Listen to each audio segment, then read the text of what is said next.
Nous voici à nouveau ensemble afin de continuer notre séminaire sur le pardon et la réconciliation et pour comprendre qu'il est possible d'atteindre l'inaccessible, n'est-ce pas? Donc, je veux croire que si vous continuez justement à venir et à revenir, c'est parce qu'après ce qui a déjà été dit, entendu, compris, vous avez pu déjà cheminer, n'est-ce pas? Alors, j'aimerais qu'en ce soir, quelqu'un nous dise à quel point nous en sommes. Hein? Nous avons parlé sabbat matin du pardon et de la réconciliation, d'accord, en général, et nous revenons sur différentes étapes depuis, en fait, sabbat après-midi. Alors, à quel point en sommes-nous là ce soir? Ah, ma question est peut-être... Alors, qu'est-ce que nous avons vu samedi après-midi? Qu'il nous fallait faire quoi? Oui, depuis sabbat matin, nous disons qu'il faut pardonner, d'accord, mais justement, pour pouvoir, en fait, bon, je vais vous aider. Nous avons vu sabbat matin que le pardon, bien sûr, était nécessaire, qu'il guérissait, etc. Et nous avons dit que pour que nous soyons, nous humains, soyons en mesure de pardonner, il nous fallait quoi d'abord?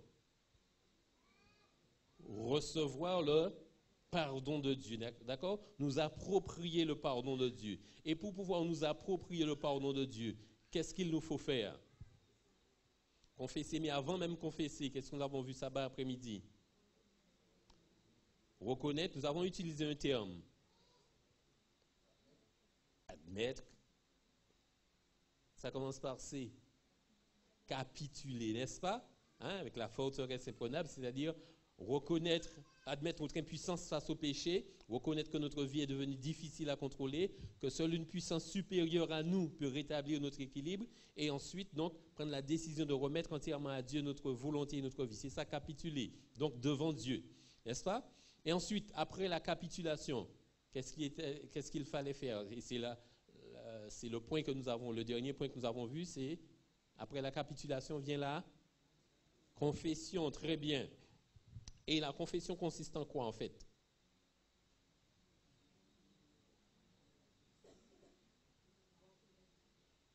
Reconnaître quoi? Assumer sa faute, d'accord?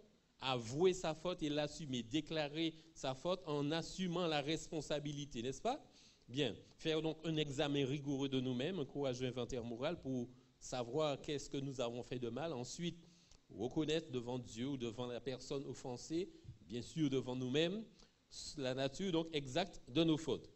Voyez-vous, donc se confesser, c'est prendre la pleine responsabilité de sa faute. C'est d'ailleurs pourquoi, et ce n'est pas simplement une formule de politesse, on nous dit, on ne dit pas je m'excuse, mais on dit quoi? Je vous prie de m'excuser, n'est-ce pas?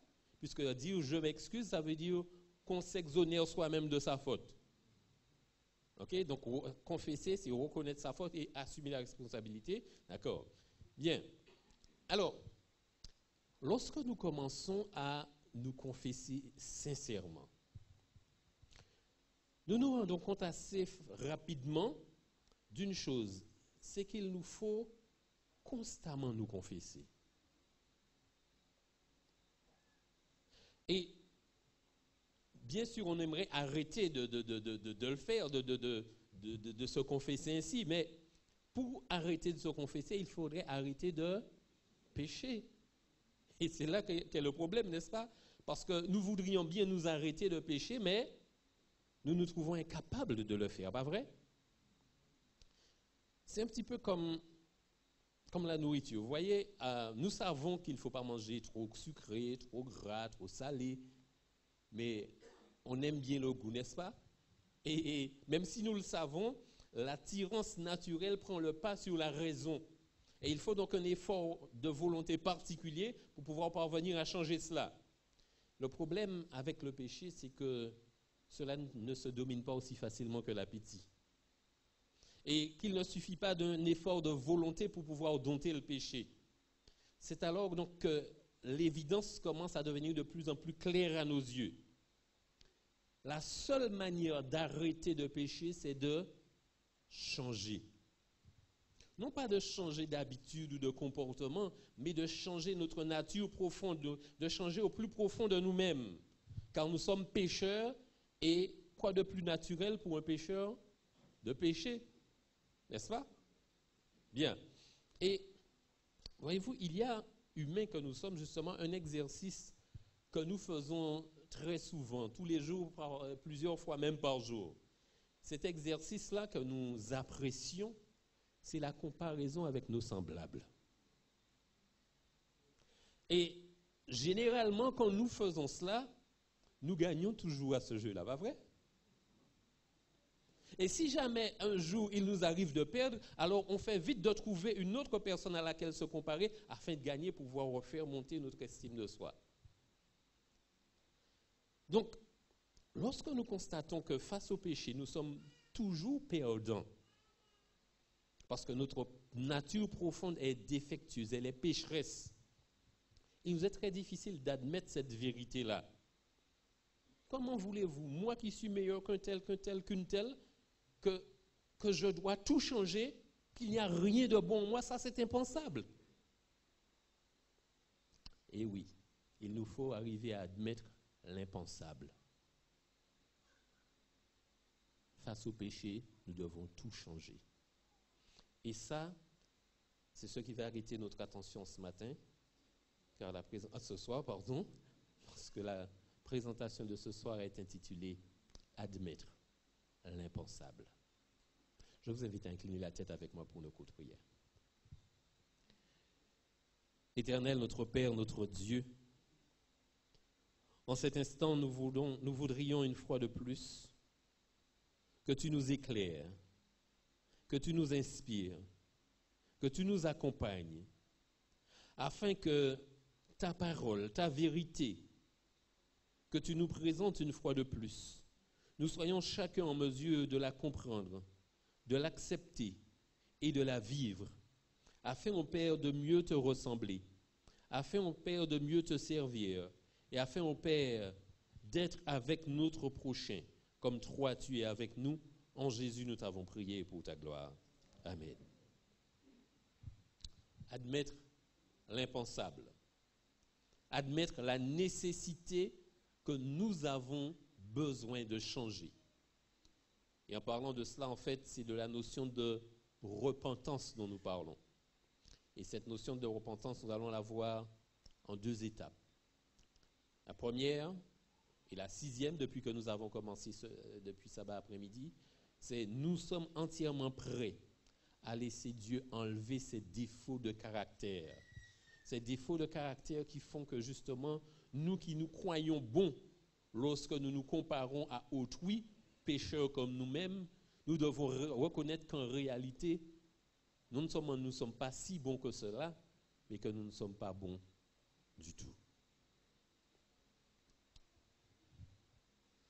Vous savez, en parlant justement de comparaison avec le prochain, ça, c'est pas nouveau, c'est aussi vieux que le monde. Et David encore nous l'exprime. Je vous invite donc à lire avec moi au psaume 37. Comment est-ce qu'il fait la comparaison entre ce qu'il souhaite être et ce qu'il voit autour de lui? Et voilà ce qu'il dit. Ne t'irrite pas contre les méchants. N'envie pas ceux qui font le mal, car ils sont fauchés aussi vite que l'herbe, et ils se flétrissent comme le gazon vert. Confie-toi en l'Éternel et pratique le bien. Aie le pays pour demeure et la fidélité pour pâture. Fais de l'Éternel tes délices, et il te donnera ce que ton cœur désire. Recommande ton sort à l'Éternel, mets en lui ta confiance et il agira. Il fera paraître ta justice comme la lumière et ton droit comme le soleil à son midi. Garde le silence devant l'Éternel et espère en lui. Ne t'irrite pas contre celui qui réussit dans ses voies. Fameuse comparaison, n'est-ce pas? Contre l'homme qui vient à bout de ses mauvais desseins. Laisse la colère. Abandonne la fureur. Ne t'irrite pas, ce serait mal faire, car les méchants seront retranchés, et ceux qui espèrent en l'Éternel posséderont le pays. Encore un peu de temps et le méchant n'est plus. Tu regardes le lieu où il était et il a disparu. Les misérables possèdent le pays et ils jouissent abondamment de la paix. Le méchant forme des projets contre le juste et il grince des dents contre lui. Le Seigneur se rit du méchant car il voit que son jour arrive. Les méchants tirent le glaive, ils bandent leur arc pour faire tomber le malheureux et l'indigent, pour égorger ceux dont la voie est droite. Leurs glaives entrent dans leur propre cœur et leurs arcs se brisent. Mieux vaut le peu du juste que l'abondance de beaucoup de méchants. Car les bras des méchants seront brisés, mais l'Éternel soutient les justes. L'Éternel connaît les jours des hommes intègres et leur héritage dure à jamais. Ils ne sont pas confondus au temps du malheur et ils sont rassasiés au jour de la famine. Mais les méchants périssent. Et les ennemis de l'Éternel, comme les plus beaux pâturages, ils s'évanouissent. Ils s'évanouissent en fumée. Le méchant emprunte et il ne rend pas. Le juste est compatissant et il donne. Car ceux que bénit l'Éternel possèdent le pays, et ceux qu'il maudit sont retranchés. L'Éternel affermit les pas de l'homme et il prend plaisir à sa voie. S'il tombe, il n'est pas terrassé, car l'Éternel lui prend la main. J'ai été jeune, j'ai vieilli, et je n'ai jamais vu le juste abandonné, ni sa postérité mendiant son pain. Toujours il est compatissant et il prête, et sa postérité est bénie. Détourne-toi du mal, fais le bien, et possède à jamais ta demeure, car l'Éternel aime la justice. Il n'abandonne pas ses fidèles, ils sont toujours sous sa garde. Mais la postérité des méchants est retranchée. Les justes posséderont le pays, et ils y demeureront à jamais. La bouche du juste annonce la sagesse, et sa langue proclame la justice. La loi de Dieu est dans son cœur. Ses pas ne chancellent point. Le méchant épie le juste et il cherche à le faire mourir. L'Éternel ne le laisse pas entre ses mains et il ne le condamne pas quand il est en jugement. Espère en l'Éternel. Garde sa voie. Et il t'élèvera pour que tu possèdes le pays. Tu verras les méchants retranchés.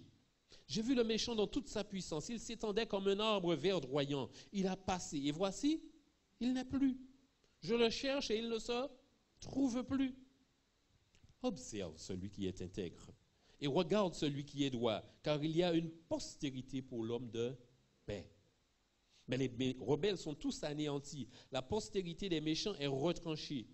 Le salut des justes vient de l'Éternel. Il est leur protecteur au temps de la détresse.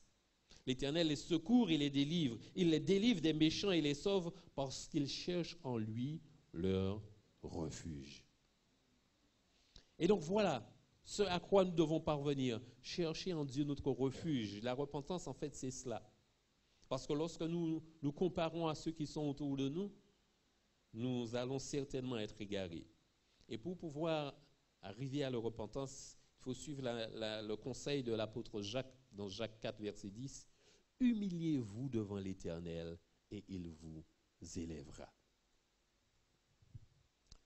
Lorsque nous parlons de repentance, et nous avons dit que c'est cette nécessité pour nous de changer, de délaisser ce que nous faisions, donc d'abandonner notre ancienne manière de vivre, il est important de comprendre justement que ce besoin que nous ressentons, il nous est en quelque sorte inspiré par Dieu.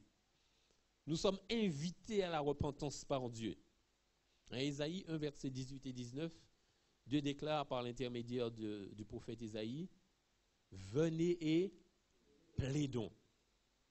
Si vos péchés sont comme le cramoisi, ils deviendront blancs comme la neige. S'ils sont rouges comme la pourpre, ils deviendront comme la laine. » Donc là, c'est une invitation que Dieu nous dit. Il dit, venez, discutons, parlons, échangeons. Et puis voilà ce qu'il promet.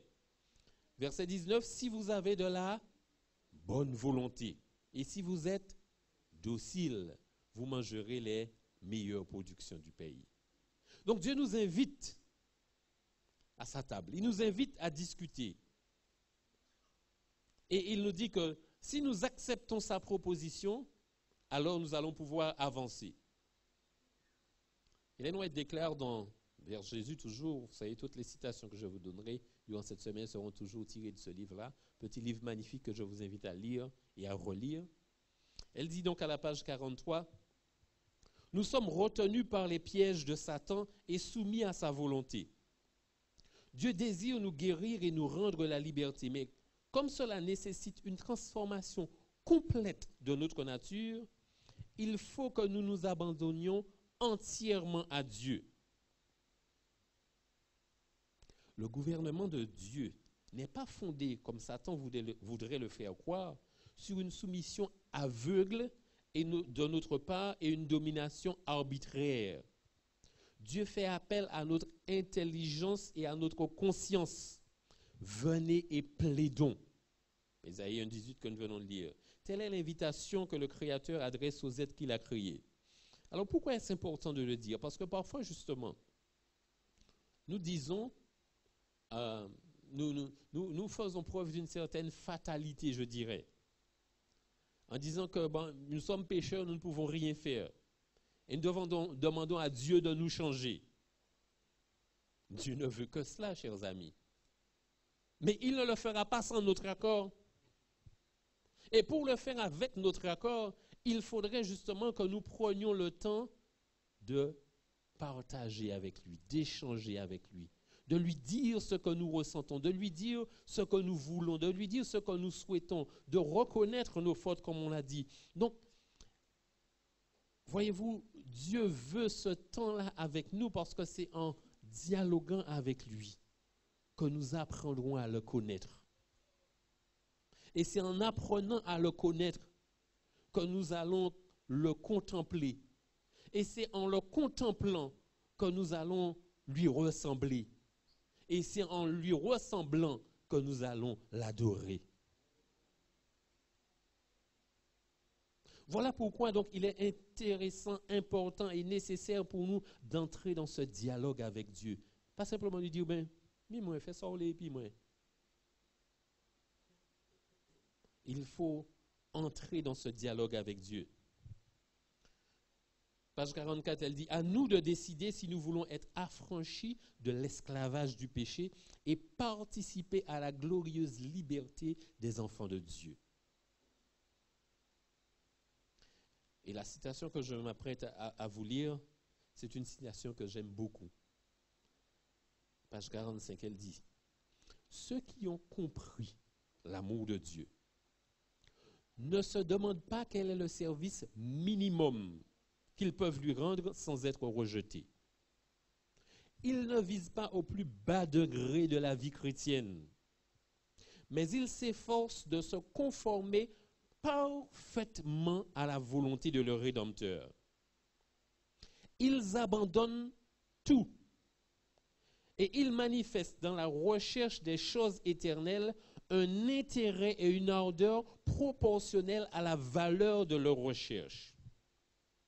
Ça veut dire quoi? Vous savez, il y a un principe qui nous régit, un principe par lequel nous fonctionnons dans pratiquement tout ce que nous faisons. Il y a quelqu'un qui a appelé ce principe-là le minimax. C'est-à-dire, comment obtenir le maximum en faisant le minimum? Comment gagner le maximum d'argent en travaillant le moins possible? Comment obtenir le maximum de bénédictions en faisant le minimum syndical pour Dieu? Ça, nous sommes experts dans ça parce que nous fonctionnons comme cela.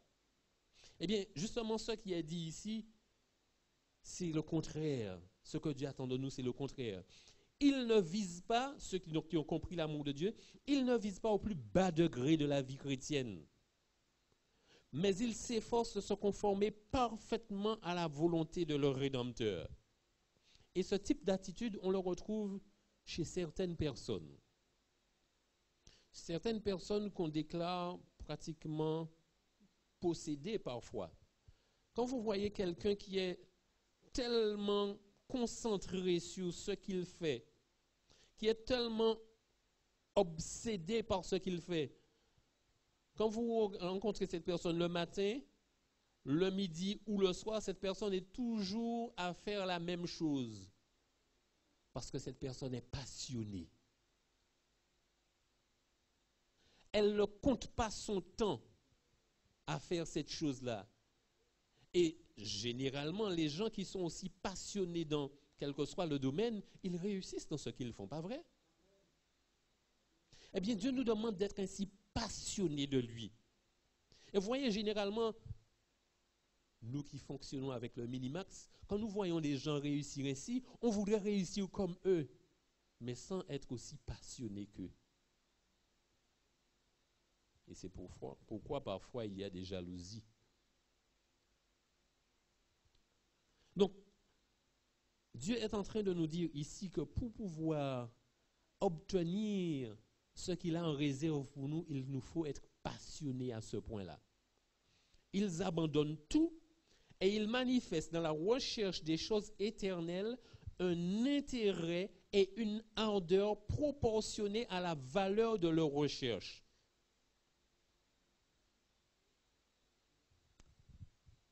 Si vous recherchez, qu'est-ce qu'on pourrait dire? Si vous recherchez du bois pour faire du charbon, d'accord? Vous allez dans les bois, vous cherchez du bois, etc. Si aujourd'hui vous n'avez pas trouvé, bon, pas important, une autre fois vous allez y retourner. Mais si vous recherchez de l'or, vous savez, c'est beaucoup plus difficile à trouver que de bois pour le charbon, n'est-ce pas? Et si vous êtes vraiment passionné par la recherche d'or, vous allez creuser, chercher, fouiller jusqu'à ce que vous en trouviez, n'est-ce pas?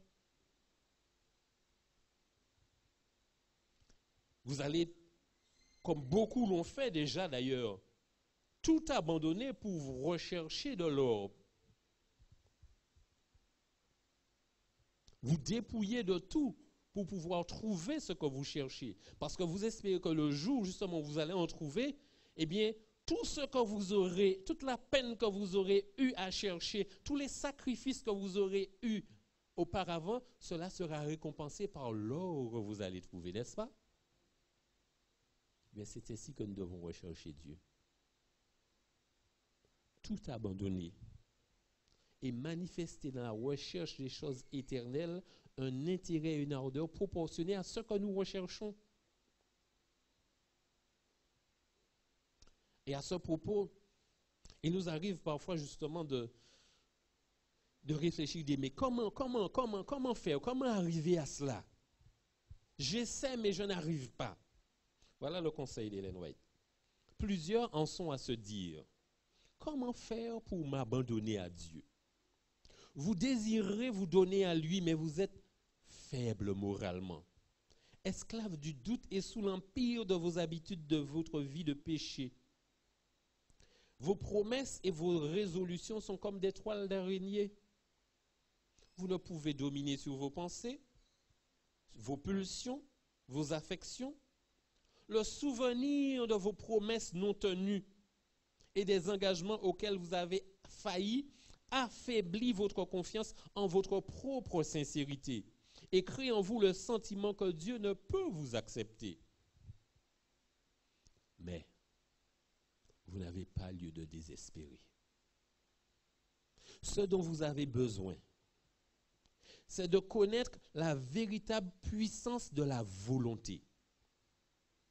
Le moteur de la personnalité humaine, c'est la faculté de décider, de choisir. Tout dépend de la volonté. Dieu nous a donné la faculté de choisir, à nous de l'exercer. Vous ne pouvez changer votre cœur. Vous ne pouvez de vous-même donner à Dieu vos affections, mais vous pouvez décider de le servir. Vous pouvez lui donner votre volonté et alors il produira en vous le vouloir et le faire selon son bon plaisir. C'est très important de comprendre ce que nous venons de lire là, chers amis.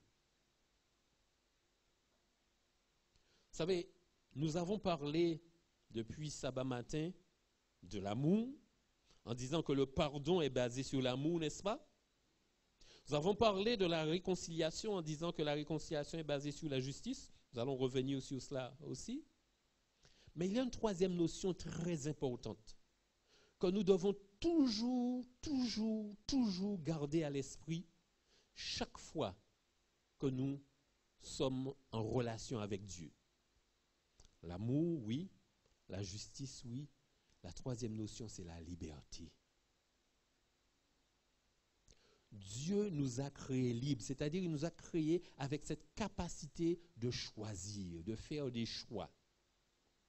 Et ici, c'est exactement ce qu'il est dit ici. Ce que Dieu attend de nous, ce que Dieu demande de nous, ce n'est pas de faire, par exemple, comme nous l'avons dit pour ce soir, nous reconnaissons que nous avons besoin de changer parce que notre nature est pécheresse. Mais nous ne pouvons nous changer nous-mêmes, pas vrai? Mais qu'est-ce que nous pouvons faire? Décider de laisser Dieu nous changer. Et c'est pourquoi tout à l'heure, lorsque je parlais de fatalité, je disais que trop souvent nous nous abandonnons à cette fatalité. Parfois, certains s'adonnent à la fatalité négative en pensant que bon, ils ne pourront jamais arriver, ils ne pourront jamais, etc., que Satan est plus fort qu'eux, etc., différentes choses. D'autres, par contre, s'adonnent à une fatalité positive, en se disant que, ah, mais Dieu va m'aider, Dieu va faire ça. Dieu ne fera jamais pour nous ce qu'il nous a demandé de faire, c'est-à-dire de choisir.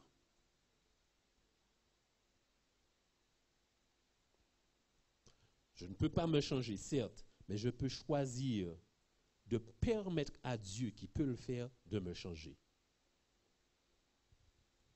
Ça paraît simple, hein? Vous savez, souvent les choses simples sont les plus complexes à comprendre ou à expliquer.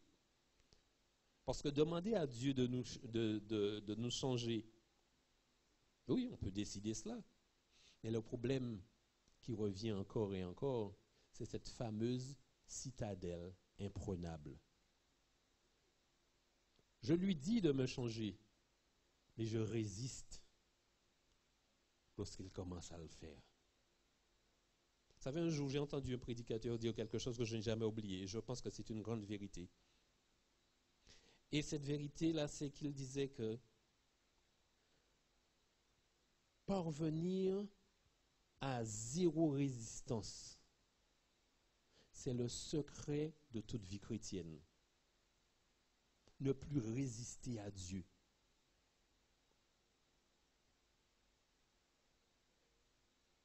Si on veut que quoi que soit change dans notre vie, il nous faut parvenir au point de ne plus résister à Dieu. Parce qu'après même que nous ayons dit à Dieu de nous changer, de nous prendre en main, nous sommes réticents à lui laisser les rênes.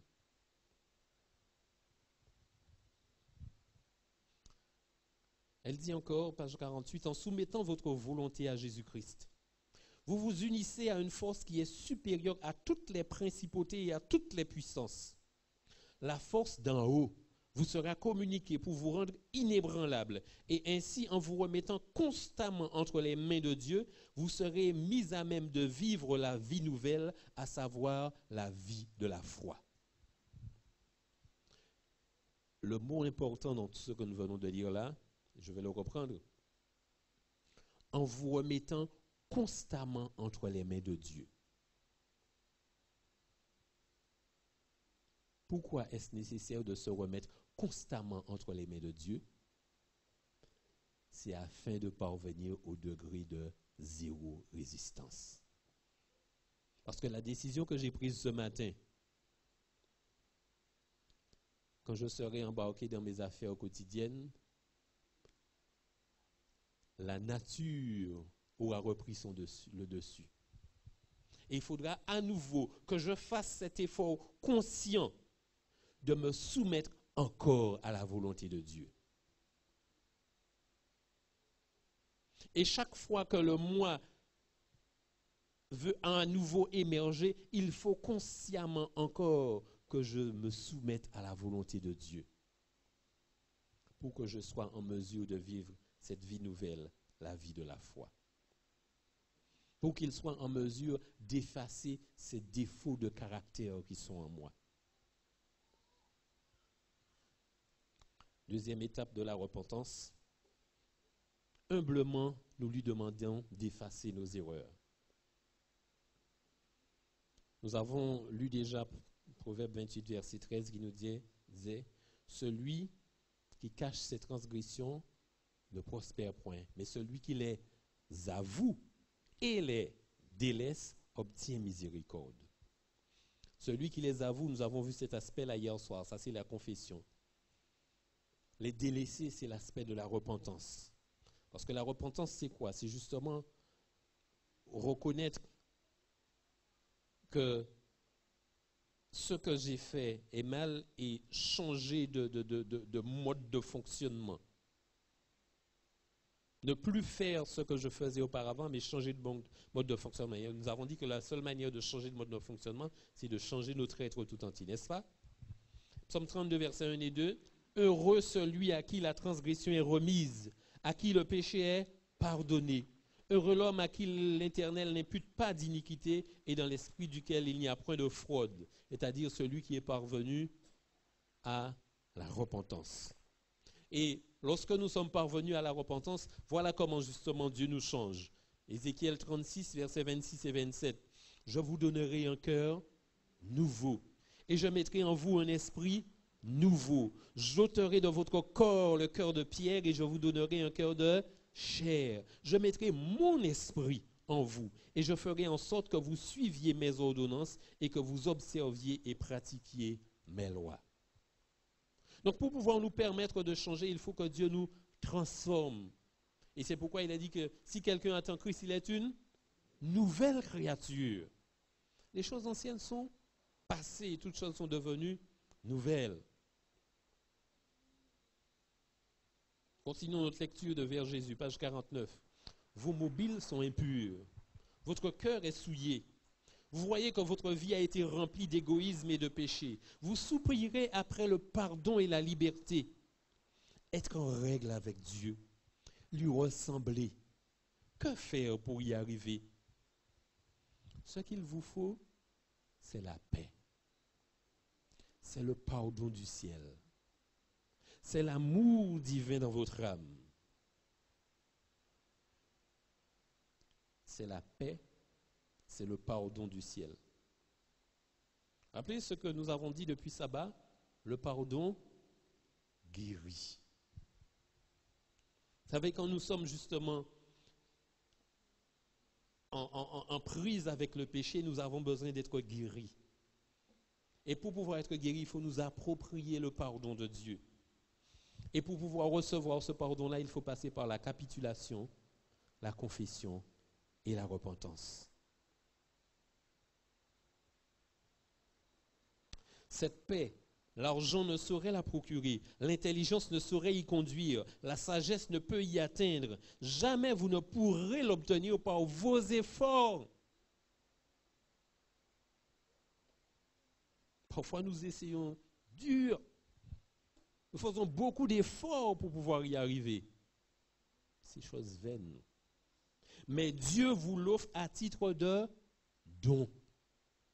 Sans argent, sans aucun prix. Elle vous appartient si vous voulez seulement étendre la main pour vous en servir. Parce que le pardon est un don. Dieu nous offre le pardon. Il n'a pas attendu que nous capitulions, que nous nous confessions, que nous nous repentions pour nous offrir le pardon. Le pardon est là, nous attendant. Mais c'est seulement lorsque nous serons parvenus à capituler, à nous confesser et à nous repentir que nous allons pouvoir nous approprier le pardon. Vous avez confessé vos péchés, dit-elle encore, et vous les avez délaissés de tout votre cœur. Vous avez pris la détermination de vous donner à Dieu. Maintenant, allez à lui et demandez-lui de laver vos péchés, de vous donner un cœur nouveau. Et puis, croyez qu'il le fait parce qu'il l'a promis. C'est aussi simple que cela. Nous avons capitulé, nous avons confessé, nous avons demandé pardon, d'accord? Nous sommes repentis, nous avons décidé de ne plus faire ce que nous faisions auparavant. Eh bien, croyons, à partir du moment où nous avons fait cela, croyons que Dieu nous accorde le pardon promis. Vous savez que là aussi, c'est une grande difficulté pour nous. De croire que nous avons ce pardon simplement parce que Dieu l'a promis. De croire que nous avons ce pardon parce que nous n'avons rien fait pour l'obtenir. Vous savez, humain que nous sommes, nous voulons toujours participer à ce que nous obtenons. Quelqu'un nous offre quelque chose, on veut absolument lui offrir quelque chose en retour pour payer le don qui nous a été fait. Et nous faisons la même chose avec Dieu. Croyez que vous l'avez reçu. Si vous croyez à la promesse, cette promesse, c'est que vos péchés sont pardonnés, que vous êtes purifiés. Si vous croyez à la promesse, Dieu transforme votre foi en réalité. Vous êtes guéris tout aussi certainement que le paralytique auquel Jésus a donné la force de marcher dès qu'il crut à sa guérison. La chose est dès que vous croyez.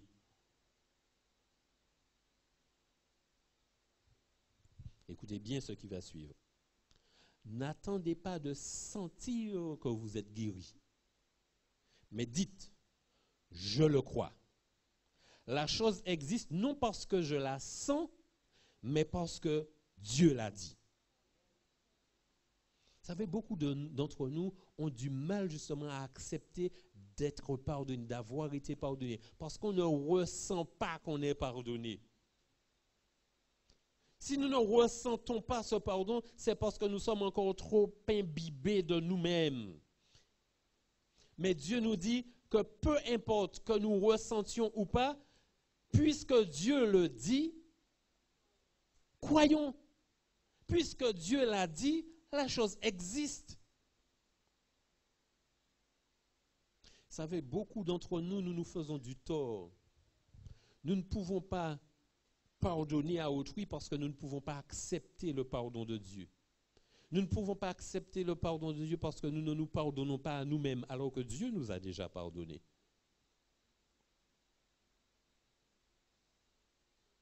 Encore une fois, Dieu n'a pas attendu que vous veniez ici en ce soir, que vous entendiez tout ce que vous avez entendu depuis samedi. Il n'a pas attendu que vous capituliez, que vous confessiez, que vous vous repentiez pour vous offrir le pardon. Le pardon était déjà là, vous attendant. Et il vous dit que lorsque vous comprenez justement que seul Dieu peut vous permettre de rétablir cet équilibre, que vous vous confessiez en reconnaissant donc les fautes commises et en acceptant d'en porter la responsabilité, que vous reconnaissez que de vous-même, vous ne pouvez faire ce que Dieu attend de vous si vous n'êtes pas changé. À partir du moment où vous reconnaissez tout cela et que vous dites à Dieu, Père, j'ai péché contre toi. Père, je reconnais ma faute. Lave-moi, purifie-moi. À partir du moment où vous avez dit cela, vous êtes pardonné. C'est une réalité. Peu importe le sentiment que vous avez, ce sentiment va changer au fur et à mesure que vous apprendrez à lui faire confiance. Et puisqu'il l'a dit, 1 Jean 1, verset 9, si nous confessons nos péchés, il est comment? Fidèle et juste pour nous les pardonner. Donc une fois que nous avons fait ce qu'il attend de nous, que nous avons décidé de nous donner à lui, il nous a pardonné et nous pouvons nous approprier ce pardon et vivre en étant libérés. Page 52. Maintenant que vous vous êtes donné à Jésus, ne retournez pas en arrière. Ne vous arrachez pas à son étreinte. Dites jour après jour, je suis au Christ, je me suis donné à lui. et demandez-lui son Saint-Esprit et sa grâce pour vous garder. Notez bien cette phrase qui suit. C'est en vous donnant à Dieu et en croyant en lui que vous devenez son enfant. C'est de la même façon que vous devez vivre en lui. C'est-à-dire que tout le cheminement qu'il a fallu pour pouvoir arriver à vous approprier le pardon de Dieu, eh bien c'est tout ce cheminement-là qu'il faut continuer jour après jour afin de pouvoir continuer à vivre en lui, avec lui, par lui et pour lui.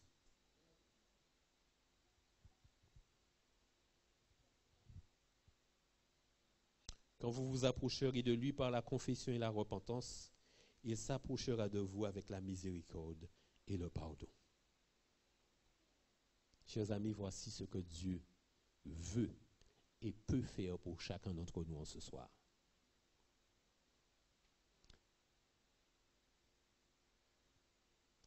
Ici, avec cette présentation de ce soir, nous avons en quelque sorte bouclé le cycle du pardon.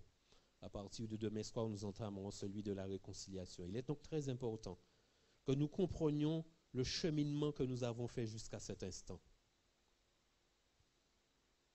Nous avons reconnu que le pardon est inconditionnel,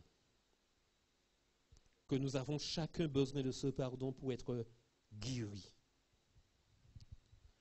Nous avons reconnu que, afin d'être en mesure de pardonner à celles et ceux qui sont autour de nous que nous aurions offensés, il nous faut d'abord nous approprier le pardon de Dieu. Ce pardon, nous ne pouvons nous l'approprier que lorsque nous aurons capitulé devant lui, que nous nous serons confessés et que nous serons repentis. Une fois que nous avons fait cela, nous pouvons croire que nous sommes pardonnés parce que c'est Dieu qui le dit. Et une fois que nous croyons que nous sommes pardonnés, alors nous sommes libérés. Alors nous avons la paix. Et alors nous pouvons commencer justement à partir de cette paix, de cette sérénité que Dieu nous donne, nous pouvons commencer à emmagasiner l'amour qu'il faut pour pouvoir en retour pardonner à ceux qui nous ont offensés. Les deux aspects de la repentance que nous avons vus, les deux étapes, c'était nous sommes entièrement prêts à laisser Dieu enlever ces défauts de caractère. Quand nous parvenons à comprendre cette évidence-là qu'il nous faut absolument changer et que pour nous c'est impensable, eh bien oui, il nous faut changer si nous voulons véritablement nous approprier le pardon de Dieu. Alors, si vous êtes disposés en ce soir à parvenir à la repentance véritable et le faire de manière constante comme nous l'avons vu, je vous invite à répéter avec moi cette phrase, mais en la mettant bien sûr, comme nous avons l'habitude de le faire, au singulier. Je suis entièrement prêt à laisser Dieu enlever mes défauts de caractère. Et deuxième étape, humblement, nous lui demandons d'effacer nos erreurs. Donc au singulier, humblement, je lui demande d'effacer mes erreurs.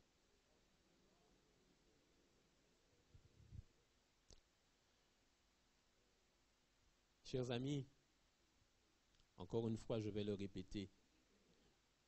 C'est cet exercice que je vous fais faire en vous demandant de répéter. Certes, je sais qu'on répète parce qu'on demande de le faire, mais tâchons de le faire en prenant conscience des paroles que nous prononçons, du cheminement dans lequel nous sommes engagés. Parce que ce que Dieu attend de nous, c'est que nous parvenions à zéro résistance par rapport à lui.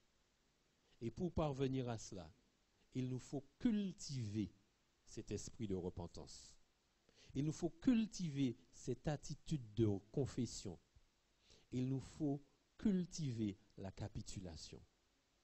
Donc si véritablement vous êtes prêt à faire cela, pour pouvoir vous approprier le pardon de Dieu, afin d'être en mesure non seulement d'être guéri, non seulement d'être libéré, mais de pouvoir aussi en retour offrir le pardon à celles et ceux qui vous ont offensés, j'aimerais vous inviter à vous tenir debout en ce soir. Et nous allons prier Dieu pour qu'il nous accompagne dans notre recherche de paix, de sérénité et de pardon. Éternel, notre Père et notre Dieu, une fois de plus en ce soir, tu as parlé à nos cœurs. Une fois de plus en ce soir, tu nous as fait comprendre que tu as déjà tout fait pour que nous soyons libérés du péché, de la culpabilité, de l'esclavage. Père éternel, accompagne-nous dans notre cheminement vers toi. Accompagne-nous dans nos prises de décision envers toi.